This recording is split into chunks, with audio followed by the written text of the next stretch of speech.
안녕하세요. 시카고 기후안심센터 제안 초반 발표를 맡은 차정훈이라고 합니다. 먼저 발표를 본격적으로 진행하기에 앞서서 이제 프로젝트 배경부터 진행 순서에 대해 먼저 말씀드리겠습니다. 먼저 프로젝트 배경부터 디자인 프로세스 전반부까지는 제가 설명을 드리고 다음으로 박현선님이 시뮬레이션을 포함한 디자인 프로세스 후반부에 대해서 설명을 드리겠습니다. 그리고 마지막으로 심서연님이 인면 디테일과 관련된 시뮬레이션을 설명드리고 마지막으로 제가 다시 투시도어를 보여드리며 마무리하도록 하겠습니다. 먼저 프로젝트 배경과 목적입니다. 기후재난이라는 키워드를 바탕으로 저희는 우선 다양하게 자료를 수집했는데요. 이제 화려한 마천루의 도시인 시카고의 이면에 주목하면서 대상지를 미국 일리노이주의 시카고로 선정했습니다. 시카고는 여름에는 극심한 열섬 현상으로 붉게 타오르고 겨울에는 폴라보텍스라는 북극풍이 도시를 덮치는 말 그대로 양극화된 기후의 최전선에 위치하고 있었습니다. 특히 시카고는 2024년 1월 한파 당시에 약 8만 명 이상이 블랙아웃으로 생활의 기본권마저 박탈을 당했습니다. 화려한 건축물들이 뿜어내는 70%의 탄소가 오히려 커뮤니티를 파괴하고 있었습니다. 따라서 저희는 이러한 기후재난에 대해 건축적인 비전을 제시하고자 했습니다. 평상시에는 잉여에너지를 생산하는 지역 커뮤니티 공간으로 작동을 하지만 블랙아웃이나 이런 기후재난 상황에서는 지역 인프라의 단절을 막는 오프그리드형 자생적 기후 쉘터를 제안하고자 합니다. 다음으로는 사이트에 대한 기후 분석입니다.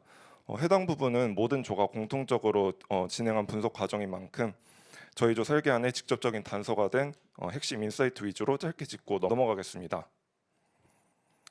먼저 유사한 위도에 있지만 대륙성 기후인 시카고와 달리 이제 여름과 겨울철에 비교적 온난한 기후대인 포틀랜드를 대조군으로 설정했습니다. 포틀랜드와 비교해 보았을 때 시카고는 연중 기온 편차가 크고 연중 내내 꾸준히 높은 습도를 유지하는 특징을 보이고 있었습니다. 특히 높은 습도는 공기 중의 수증기가 열을 가둬서 시카고 특유의 극심한 열섬 현상을 가속화시키고 있었습니다. 따라서 이를 상쇄할 수 있는 공간 녹지와 스택 이펙트 등 친환경적인 접근이 필수적이라고 생각했습니다. 또한 사이클로메트릭 차트 분석 결과 시카고의 패시브 태양열 난방 효율이 가장 높았습니다. 이를 반영해서 혹한기의 열 손실을 막는 이중 외피나 아트리움 그리고 태양열 추결체를 도입하고자 했습니다. 마지막으로 일사량 분석입니다. 시카고는 유사 위도 도시 대비 연중 내내 풍부한 직달 일사를 보이고 있었습니다. 또한 시카고는 오후 일사가 풍부한 남서쪽 편향을 보이는데 이에 태양광 패널을 남서쪽 45도로 배치해서 에너지를 극대화하고 여름철 냉방부하를 줄일 차양제를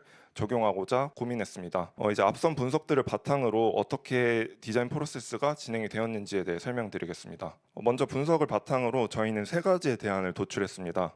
결론적으로는 저희는 사계절 풍부한 일사를 활용하기 위해서 남쪽으로 갈수록 스카이라인이 낮아지는 계단식 형태임과 동시에 겨울철에 혹한의 북극풍을 활용하면서도 상승 기류를 통해서 열섬 현상을 완화하고자 보이시는 모형 모습과 같이 내부로 관통하는 보이드를 생성하는 방향으로 결정했습니다. 결과적으로 Alt2와 Alt3를 혼합하는 방식으로 매스 디벨롭을 진행했습니다.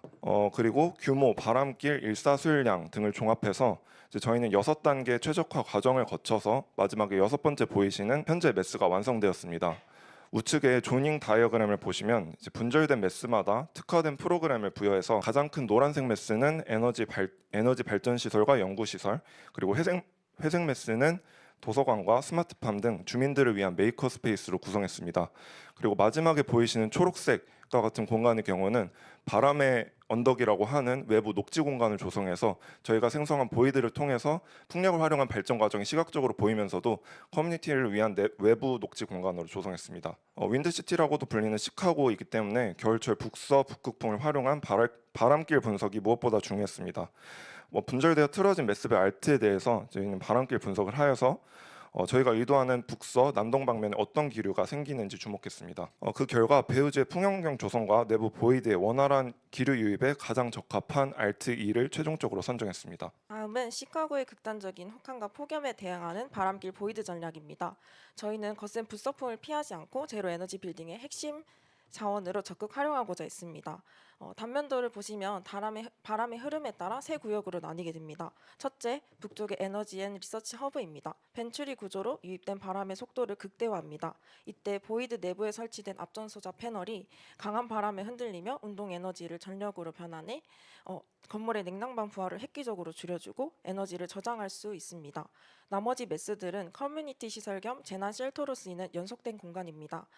먼저 중앙 메스에서는 앞서 가속된 거센 바람이 그대로 간통하지 않도록 기류를 양옆으로 확산시켜 풍압을 1차적으로 안전하게 완화합니다.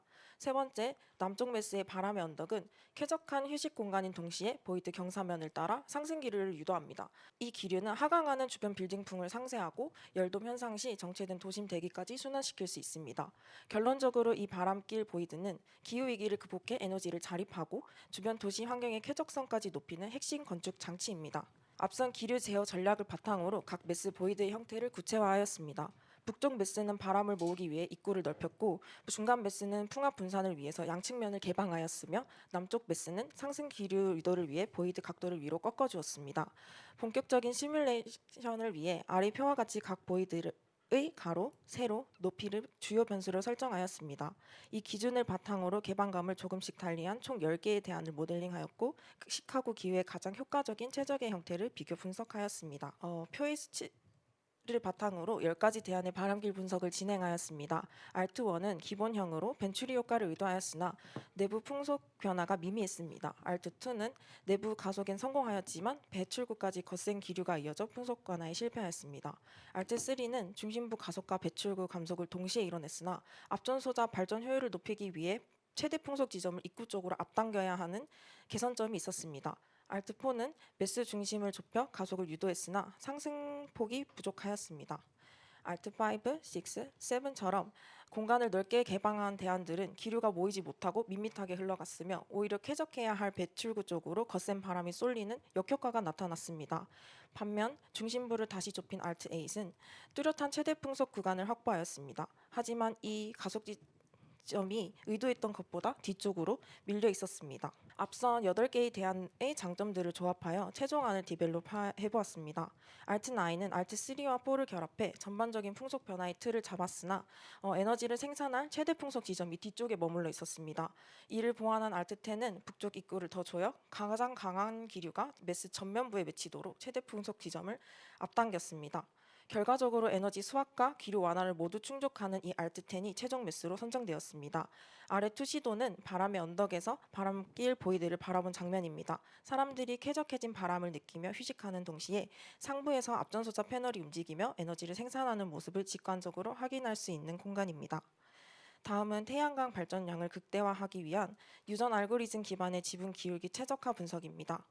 효율적인 분석을 위해 2가지 제약을 두었습니다.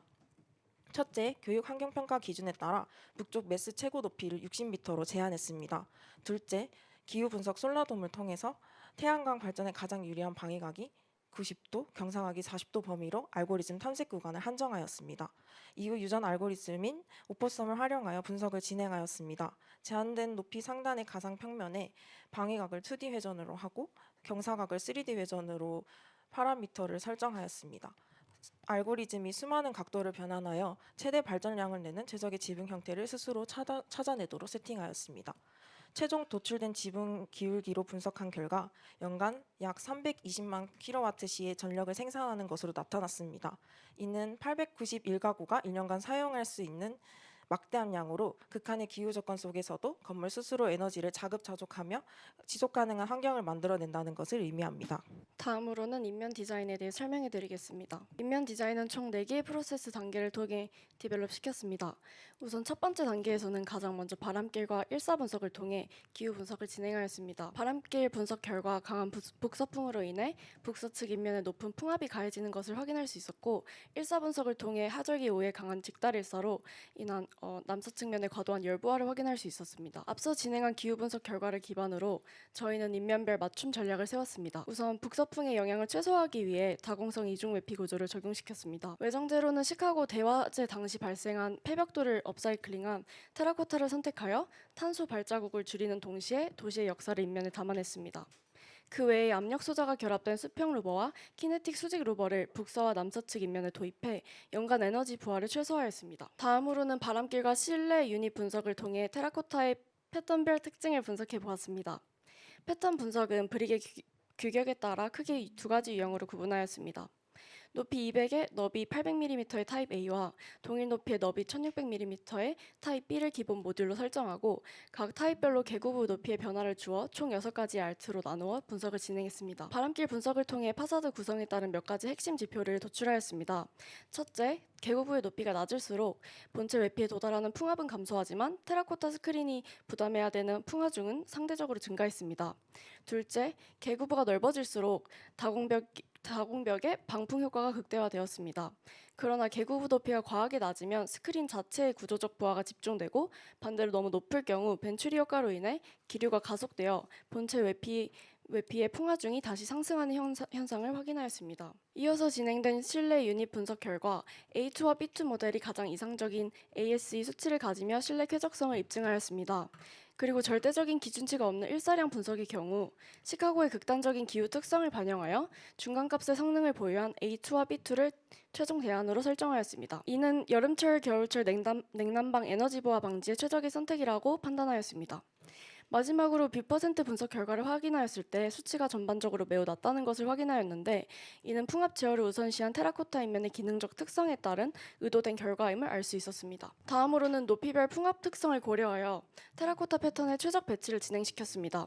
저층부에는 A2 모듈을 배치하여 미세돌풍을 효과적으로 분산시켜 건물 외부에 쾌적한 보행 환경을 조성하였고 중층부에는 북서풍이 본격적으로 가속되는 구간임을 고려해 B2 모듈을 적용하여 풍속 저감을 극대화하고 구조적 안정성을 확보하였습니다. 마지막으로 고층부에는 풍속이 가장 빠르고 모서리 와류가 발생하는 특성을 반영하여 모서리 부근의 B1, 중앙부의 B2로 혼합 배치함으로써 방풍 효과와 함께 구조적인 안정성을 높였습니다. 다음 단계에서는 바람길과 실내 유닛 분석을 통해 최적의 수평 루버 각도를 알아보았습니다.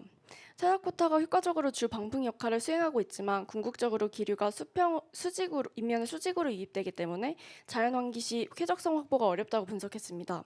따라서 유선형 수평 루버를 적용하여 바람 기류의 흐름을 조절해 자연 환기에 가장 적합한 최적의 각도를 분석하였습니다. 분석은 4개의 알트로 나누어 루버가 없는 알트 그리고 15도씩 각도 변화를 준 3개의 알트로 진행해 보았습니다. 그리고 분석 결과 상향 15도 각도의 루버가 가장 효과적으로 풍하중을 분산시키고 기류 정체 구간을 해소시킨다는 것을 알 수 있었습니다. 다음으로는 실내 유닛 분석을 해보았는데요. 이 결과를 통해 유닛 15도가 일사차단 효율이 가장 뛰어나 에너지 절감에 효과적이라는 것을 확인할 수 있었습니다. 마지막 단계로는 고정형 루버의 한계를 극복하고자 남서측의 태양 궤적에 능동적으로 대응하는 키네틱 수직 루버를 도입하였습니다. 데이라이팅 분석을 통해 30도 간격의 6개의 알트를 검토한 결과 오전에는 남동측, 오후에는 남서측으로 포커스를 이동하며 태양 궤적에 맞춰 루버를 제어하고 오후 시간에는 낮아지는 태양 고도에 대응해 남서측 각도를 제어하여 냉방 부하를 줄이고 눈부심을 없애 쾌적한 실내 공간을 확보할 수 있다는 결론을 내었습니다. 네, 마지막으로 조감도와 단면 투시도, 실내 투시도를 보여드리며 마치도록 하겠습니다. 먼저 조감도입니다. 단면 투시도입니다. 앞선 저희 팀원들이 설명한 모든 전략들을 압축해 담고 있는데요. 기후재난의 원인이었던 혹독한 북극풍은 보이시는 중앙을 관통하는 보이드를 통해서 풍력을 포집, 완화, 상승시켜 주어서 에너지를 생산하는 것을 넘어 지역 커뮤니티에게 바람의 언덕이라고 하는 생태적인 쉼터를 제공하도록 했습니다. 다음은 남쪽에서 바라본 투시도입니다. 네, 실내 투시도입니다. 화려한 이면에 기후재난에 취약했던 시카고에서 저희가 제안하는 이 자생적인 쉘터가 평상시에는 이웃을 연결하고 재난 시에는 시민의 생명을 지키는 방주가 되기를 기대합니다. 발표 마치겠습니다.